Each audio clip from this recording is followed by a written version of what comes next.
world of television is starting a new era this morning, and one without David Letterman. CBS's longtime late show host retired last night.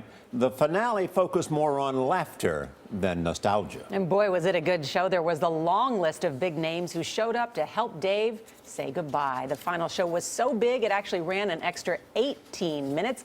Vladimir Duthiers of our digital network, CBSN, is outside the Ed Sullivan Theater right here in New York. And I bet you can probably still hear some of the applause. Vlad, good morning.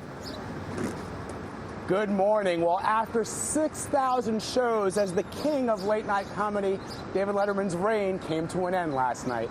In what was an emotional evening, Dave left us with the Dave left us with the gift that he's been giving us for generations. He left us laughing.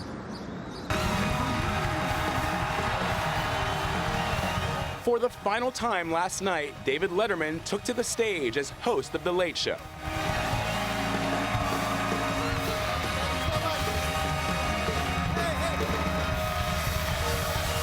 And couldn't resist a parting shot at the decision that launched his career at CBS.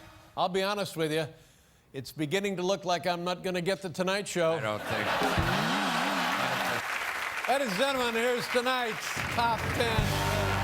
For Letterman's last Top 10, a star-studded cast of Late Show favorites listing things they've always wanted to say to Dave. Dave, I have no idea what I'll do when you go off the air.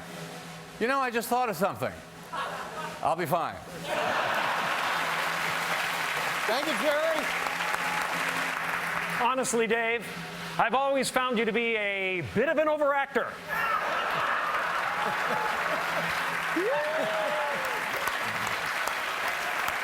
I'm just glad your show is being given to another white guy. Thanks for letting me take part in another hugely disappointing series finale.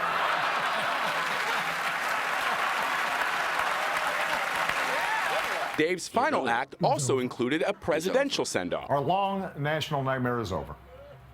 Letterman is retiring. You're just kidding, right? And the memorable late-night antics that made him one of a kind. I want you to hold it down at this end like this. Okay, well, you're down there. Why don't you do it? I'd like 2, 3 cheese melt. Okay, wait a minute. I'm not exactly a computer. Slow down. Let's try it again. Take it from the beginning. Signing off for the last time in his legendary career, Dave thanked his family. My wife, Regina, and my son, Harry.